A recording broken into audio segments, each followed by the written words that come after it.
नमस्कार दोस्तों, आज एक बार फिर मैं आप लोगों के सामने हेल्थ हैंडबुक का 19th चैप्टर यानी 19वां अध्याय लेकर आया हूँ। वीडियो शुरू करने से पहले आप लोगों को बता दूँ कि अगर आपने अभी तक इसके पुराने भाग नहीं देखे तो इसका लिंक आपको आई बटन और डिस्क्रिप्शन में मिल जाएगा। साथ ही आप हमारे चैनल के प्लेलिस्ट में जाकर भी इसे देख सकते हैं। तो अब आपका और ज़्यादा समय ना लेते हुए सीधे कहानी पर आता हूँ।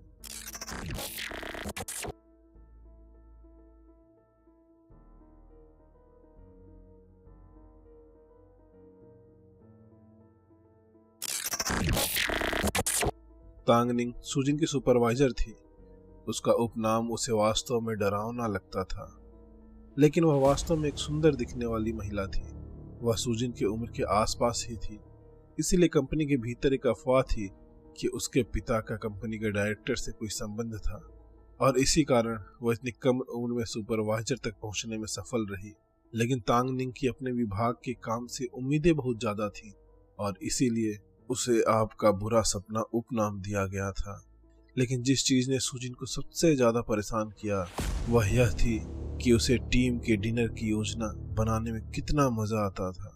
ऐसी सभाओं में सभी से अपने खाने का खर्चा खुद उठाने की अपेक्षा की जाती थी, लेकिन अपने अधिकांश सहकर्मियों के विपरीत सुजिन का वेतन 3 भागों में बटा हुआ था। इसीलिए इन भोजन का भुगतान करना कोई छोटी रकम नहीं थी। यही कारण था कि सुजिन हर बहाने से सभाओं से बचता था, जिससे तांगनिंग भी काफी दुखी रहती थी। मुझे सच में बहुत खेद है, मुझे वाकई कुछ बहुत जरूरी काम निपटाना था और इसीलिए मैं माफी मांगने और इसकी भरपाई करने के लिए समय से पहले वापस आ गया हूँ। सुजिन ने अपने चेहरे पर बड़ी मुस्कान के साथ कहा। वह अच्छा और सौम्य स्वभाव का था, इसीलिए उसे ऑफिस में काफी पसंद किया जाता था। तांगनिंग सिर्फ इस बात से नाखुश थी कि वह हमेशा मीटिंग से बाहर निकलने का कोई ना कोई रास्ता निकाल लेता था। मुझे खुशी है कि तुम्हें अपनी गलतियों का एहसास हो गया। जल्दी से अंदर आओ। साथ ही जब तुम वापस ऑफिस जाओ तो अपने छुट्टी के फॉर्म को एडिट करना मत भूलना। तांगनिंग ने सुजिन को घूरते हुए कहा। इस बार का रेस्टोरेंट काफी अच्छी जगह था, जो एक रेस्टोरेंट और बार दोनों था।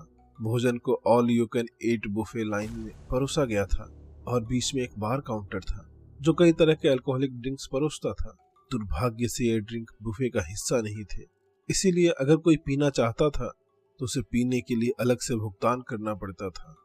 भाई ली, मुझे छुट्टी लेने में मदद करने के लिए धन्यवाद, सुजिन ने एक अधेड़ उम्र के व्यक्ति से कहा। मैं सिर्फ पानी खरीद सकता हूँ, लेकिन फिर भी मैं आपके लिए एक टोस्ट पेश करता हूँ। आपको मेरा शुक्रिया अदा करने की कोई जरूरत नहीं है। आपको अपने भाग्य को धन्यवाद देना चाहिए कि तांग गुस्से में नहीं आई, लेकिन मुझे पूरा यकीन है कि आपकी बेहतरीन उपस्थिति का इनाम की राशि धुएं में चली गई है। आप उससे इस बारे में बात क्यों नहीं करते और देखते हैं कि वह आपको दया के आधार पर यह दे सकती है या नहीं।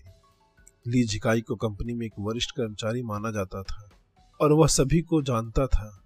वह एक ईमानदार और भरोसेमंद आदमी था। साथ ही वह आमतौर पर सुजिन जैसे युवा कर्मचारियों के साथ अच्छा व्यवहार करता था। हम इस बारे में सभा के बाद बात करेंगे, सुजिन ने मुस्कुराते हुए कहा।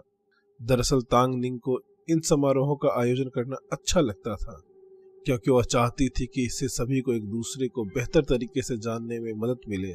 इनमें से ज्यादातर युवा थे, इसलिए उन्हें खाने पर बातचीत करने का समय देने से विभाग में पारस्परिक संबंध बनाने में मदद मिली, जिससे टीम को एक साथ मिलकर बेहतर काम करने में मदद मिली। जहां तक सुजिन का सवाल है, all you can eat buffet restaurant उनके पसंदीदा प्रकार के रेस्टोरेंट थे।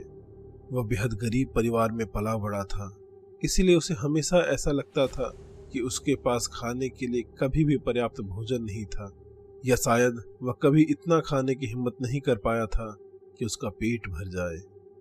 बेशक ऐसा वास्तव में नहीं था, लेकिन उसके परिवार की आर्थिक तंगी ने उसे इस तरह से सोचने पर मजबूर कर दिया था।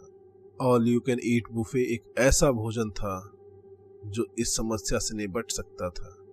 अपने आसपास फैले खाने के सागर में टहलते हुए वह अपने सहकर्मियों से बातें करते हुए खाना खा रहा था, लेकिन उसके साथ बातें करने वाले लगभग सभी पुरुष थे और उसकी महिला कर्मी कहीं नजर नहीं आ रही थी। वह वास्तव में इस बात से हैरान नहीं था। उसे सुंदर नहीं माना जाता था और निश्चित रूप से वह अमीर भी नहीं था, इसलिए उसके बारे में ऐसा कुछ भी नहीं था जो महिलाओं को आकर्षित कर सके। उसकी महिला सहकर्मी केवल तभी उसके पास आती थी और कुछ अच्छी बातें कहती थी जब उन्हें काम में मदद की जरूरत होती थी, लेकिन उसे वास्तव में इसकी परवाह भी नहीं थी। अतीत में उसने इस वास्तविकता को स्वीकार कर लिया था कि वह वास्तव में आकर्षक नहीं था और उसके लिए पैसे कमाना अधिक महत्वपूर्ण था। लेकिन अब उसका जीवन पूरी तरह से अलग था। अब वह ऐसा व्यक्ति था जो नहीं जानता था कि वह अगला दिन भी देख पाएगा या नहीं, इसीलिए उसे साथी पाने की कोशिश करने की भी कोई आवश्यकता नहीं थी। इससे उसका जीवन और भी कठिन हो जाएगा और साथ ही किसी अन्य व्यक्ति पर भी बिना किसी कारण के दुख आएगा। अपने सहकर्मियों के साथ बातचीत और हंसी मजाक का एक शांतिपूर्ण और आनंददायक समय उसे थोड़ा अवास्तविक लगा। अपने सहकर्मियों के साथ बातचीत और हंसी मजाक का यह शांतिपूर्ण और आरामदायक समय उसे थोड़ा अवास्तविक लगा। उसे अचानक यह कल्पना करना मुश्किल हो गया कि सिर्फ 2 रात पहले वह राक्षसों के झुंड से लड़ रहा था और यहाँ तक कि एक भगवान से भी लड़ रहा था। एक पल के लिए उसे वास्तव में यकीन नहीं हुआ कि दोनों में से कौन सी वास्तविकता थी। जब वह अभी भी अचंभित था, तभी रेस्टोरेंट के दूसरी तरफ शोरगुल की आवाज आई। सभी ने मुड़कर देखा तो तांगनिंग और कुछ महिला सहकर्मी कुछ अन्य लोगों के साथ असहमत दिख रही थी। देखो, तुम्हारी फ्रेंड ने ही सबसे पहले यंग मास्टर लिन को नाराज किया था, इसीलिए हमें तुम्हारे साथ अच्छा व्यवहार करने की कोई जरूरत नहीं है। कुछ युवकों ने तांगनिंग और उसके अन्य महिला सहकर्मियों को घेर लिया और उनके चेहरे पर बुरी नजर थी। वे स्पष्ट रूप से इन पुरुषों के साथ किसी विवाद में पड़ गए थे। तांगनिंग और उसके साथ काम करने वाला सहकर्मी लगभग एक ही उम्र के थे और वे सभी युवा महिलाएं थी जो ऐसी स्थिति में आमतौर पर थोड़ा घबरा जाती थी। लेकिन तांगनिंग ने खुद को बहुत अच्छी तरह संभाला। वह अपनी सहकर्मियों की सुरक्षा के लिए उनके सामने खड़ी थी और अपने सामने मौजूद बुरे लोगों से बात कर रही थी। बात यह नहीं है, हम सब बस दोस्तों के साथ एक बढ़िया खाना खाने की कोशिश कर रहे हैं। चीजों को इतना बेकार क्यों बनाया जाए? इसके अलावा तुम लोग ही थे जिन्होंने मेरे दोस्त को छूने की कोशिश की, इसीलिए तुम लोग ही पहले दोषी थे। तांगनिंग ने दांत पीसते हुए कहा। वह भी इन लोगों से डरती थी, लेकिन अपने सहकर्मियों के प्रति एक सुपरवाइजर होने की वजह से उसे जो जिम्मेदारी महसूस हुई, उसने उसे उनके लिए खड़े होने की कोशिश करने के लिए प्रेरित किया। और अगर यंग मास्टर लिन गलत थे तो क्या हुआ? क्या इससे आपको उन पर रेड वाइन छिड़कने का अधिकार मिल गया? आप खुद को समझते क्या हैं? उसमें से एक आदमी ने तीखे स्वर में कहा। तो मैं उसके कपड़ों को नुकसान पहुंचाने के लिए उसे मुआवजा दूंगी। तांगनिंग के पीछे छिपी महिलाओं में से एक ने कहा। जाहिर है कि वह वही थी जिसने यंग मास्टर लिन पर रेड वाइन फेंकी थी। अच्छा, सच में? खैर, आप भाग्यशाली हैं। इस जैकेट की कीमत केवल $38,000 है। क्या आप कार्ड से भुगतान करेंगे या नगद? एक अन्य व्यक्ति ने अपने दोस्तों के पीछे से बाहर निकलते हुए कहा। वह लगभग 24-25 साल का लग रहा था और उसने काला सूट पहना हुआ था, लेकिन काले सूट पर अब एक बड़ा सा दाग लग गया था। रेड वाइन को धोना बहुत मुश्किल था, इसलिए उसके लिए इस जैकेट को फिर से पहनना असंभव था।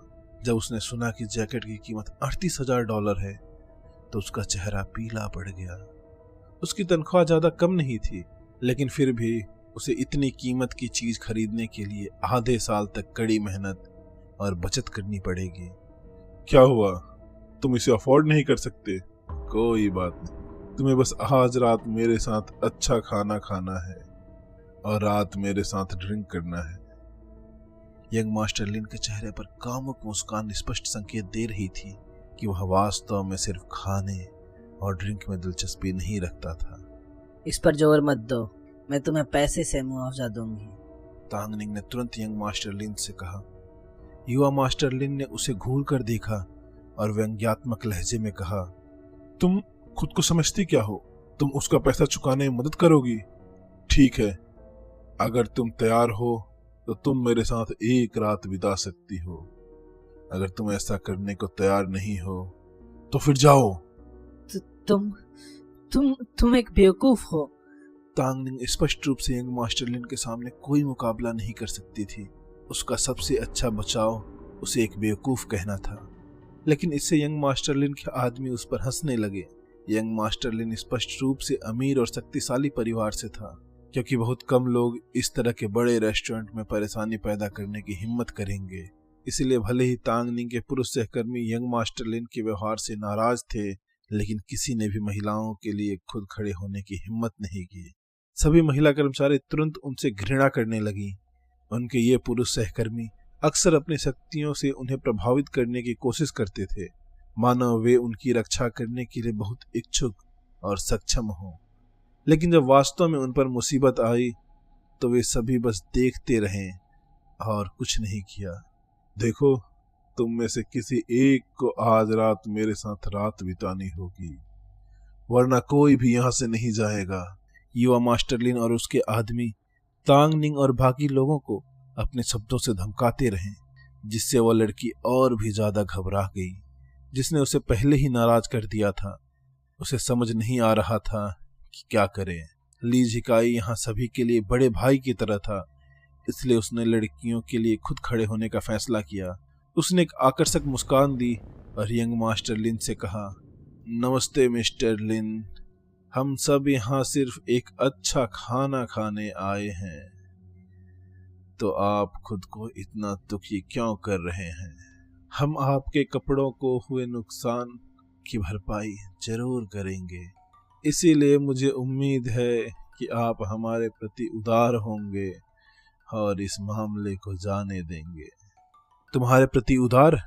जरूर, मैं तुम्हें गाल पर एक जोरदार थप्पड़ मारूंगा। युवा मास्टर लिन ने झिकाई के हाव भाव और कपड़ों से बता सकता था। युवा मास्टर लिन ली झिकाई के हाव भाव और कपड़ों से यह बता सकता था कि वह एक साधारण आदमी था। इसीलिए उसने अपना हाथ उठाया और ली झिकाई की ओर जोर से गिराया। एक तीखी आवाज से भर गई और ली झिकाई सहज रूप से एक तरफ मुड़ गया, केवल यह महसूस करने के लिए कि यंग मास्टर लिन की हथेली उसके गाल पर नहीं आई थी। ली झिकाई ने देखा कि सुजिन एक हाथ में आधा छिला हुआ झींगा पकड़े हुए था, जबकि उसके दूसरे हाथ ने यंग मास्टर लिन की नीचे की ओर की हथेली पकड़ रखा था। अरे, अब ये क्या है? आज यहाँ इतने सारे रावड़ी क्यों हैं? क्या तुम अपने जीवन से थक गए हो? युवा मास्टर लिन पहले तो दंग रह गए, क्योंकि ऐसा लग रहा था कि सुजिन कहीं से भी प्रकट हो गया है। लेकिन जब उन्हें एहसास हुआ कि सुजिन ने उनका हाथ पकड़ रखा है, तो उन्होंने सुजिन के कमर के नीचे लात मारने के लिए अपना पैर उठाया। ये किक वाकई खतरनाक साबित हो सकती थी, क्योंकि सुजिन को वहां लात मारने के लिए यह किक वाकई खतरनाक हो सकती थी, क्योंकि सुजिन को वहां लात मारने के लिए निश्चित रूप से चोट लग सकती थी। लेकिन सुजिन को उस किक से कोई परेशानी नहीं थी। उसके लिए यंग मास्टर लिन की किक धीमी और कमजोर थी, इसीलिए इससे उसे कोई खतरा नहीं था। सुजिन के हाथ ने अचानक यंग मास्टर लिन की कलाई को छोड़ दिया। फिर उसने यंग मास्टर लिन के आने वाले पैर को जोर से पटक दिया। यंग मास्टर लिन के पैर के ऊपरी हिस्से से टकराने के बाद वह वापस उछलकर यंग मास्टर लिन की कलाई को फिर से पकड़ लिया, इससे पहले कि यंग मास्टर लिन को अपना हाथ नीचे रखने का समय मिलता। ओह! यंग मास्टर लिन दर्द से चिल्लाया। सुजिन ने अपनी मुट्ठी इतनी जल्दी और इतने जोर से दबाई थी कि यंग मास्टर लिन के पैरों में बहुत दर्द हो रहा था। उसने सुजिन से दूर जाने की कोशिश की, लेकिन सुजिन ने अभी भी उसकी कलाई पकड़ रखी थी, इसीलिए वह केवल दर्द से करा सकता था। तुम सब अभी भी वहां क्यों खड़े हो? इसे मार दो। सब कुछ इतनी जल्दी हुआ कि इससे उसके दोस्त अभी भी इतने स्तब्ध थे कि हिल नहीं पा रहे थे। लेकिन एक बार जब यंग मास्टर लिन उन पर चिल्लाया तो वे सुजिन की ओर झपट पड़े। सुजिन का एक हाथ अभी भी यंग मास्टर लिन की कलाई पर था और किसी अजीब कारण से सभी की हरकतें पहले की तुलना में बहुत धीमी हो गई थी। दरअसल यह low level body strengthening elixir का लाभ था। सुजिन द्वारा इसे पीने के बाद उसका शरीर पूरी तरह मजबूत हो गया था। उसकी नजरें तेज हो गई थी। उसकी सहजता और प्रतिक्रिया समय अब एक औसत आदमी की तुलना में बहुत तेज हो गया था। ऐसा नहीं था कि उसके प्रतिद्वंदी धीमे हो गए थे, अब वह तेज था, इसीलिए वे तुलना में धीमे लग रहे थे। सुजिन ने यंग मास्टर लिन का कलाई पकड़ना जारी रखा और अपने दूसरे हाथ और पैरों की मदद से यंग मास्टर लिन के तीनों आदमियों को जमीन पर गिरा दिया। इस पूरे काम में 15 सेकंड से ज्यादा समय नहीं लगा। रेस्टोरेंट में मौजूद हर किसी की आंखें प्लेट की तरह चौड़ी थी। जो लोग सुजिन के करीबी थे वे और भी ज्यादा हैरान थे। वे सभी जानते थे कि सुजिन हमेशा से ही एक विनम्र और मिलनसार व्यक्ति था। किसी ने भी उसके इतना अच्छा फाइटर होने की उम्मीद नहीं की थी। उस पर एक ही समय 3 लोगों ने हमला किया था, लेकिन उसने उन्हें बहुत जल्दी खत्म कर दिया और साथ ही तीनों लोग सुजिन के लिए हार गए, क्योंकि उन्हें लड़ने का कोई अनुभव नहीं था। उनके पास कोई तकनीक नहीं थी और कोई रणनीति या टीम वर्क नहीं था, इसलिए वे कई बार एक दूसरे के रास्ते में भी आते जाते थे। सुजिन को भी लड़ने का कोई अनुभव नहीं था, लेकिन उसने तुरंत प्रतिक्रिया दी और उसके हमले शक्तिशाली और तेज दोनों थे। कहावत है कि एक एक्सपर्ट अकेले ही 10 नौसिखियों से लड़ सकता है। उनमें से 3 नौसिखियों जितने अच्छे भी नहीं थे। वे सुजिन के सामने बिल्कुल भी नहीं टिक सके। तुम्हारी हिम्मत कैसे हुई? मेरे आदमियों के साथ ऐसा करने की तुम्हारी हिम्मत कैसे हुई? मैं सुनिश्चित करूंगा कि आज रात तुम्हारी लाश सड़कों पर छोड़ दी जाए। भले ही यंग मास्टर लिन की कलाई अभी भी सुजिन के हाथ में थी, लेकिन वे हमेशा की तरह घमंडी था और उसने सुजिन को धमकाने की कोशिश की। सुजिन ने हंसते हुए यंग मास्टर लिन की कलाई को और कसकर पकड़ लिया, जिससे यंग मास्टर लिन तुरंत पीला पड़ गया और पीड़ा से चीखने लगा और उसके चेहरे पर पसीने की बड़ी बड़ी बूंदें बहने लगी। क्या आप नहीं चाहते कि हम में से कोई रात के लिए आपके साथ रहे? उनके पास आपके लिए समय नहीं है, तो क्यों ना मैं आज रात आपके साथ रहूं? सुजिन ने एक शरारती मुस्कान के साथ कहा। छोड़ो, मेरा हाथ छोड़ो, तुम इसे तोड़ दोगे। यंग मास्टर लिन हताश होकर चिल्लाया। तीनों आदमी अपने पैरों पर खड़े हो गए, लेकिन उनमें से किसी ने भी सुजिन से लड़ने की हिम्मत नहीं की। छोड़ दो उसे। क्या तुम जानते हो कि यंग मास्टर लिन किसका बेटा है? उनमें से एक आदमी ने सुजिन पर चिल्लाया और इसी के साथ ही हेल्स एंड बुक का ये चैप्टर भी यही खत्म हो गया। दोस्तों, आपको ये वीडियो कैसा लगा मुझे कमेंट में बताएं। साथ ही अगर आपको ये वीडियो अच्छा लगे तो वीडियो को लाइक, चैनल को सब्सक्राइब और इसे अपने दोस्तों में शेयर जरूर करें। तो आज के लिए बस इतना ही। जल्द ही मिलता हूँ इसके अगले भाग या किसी दूसरी वीडियो में। तब तक के लिए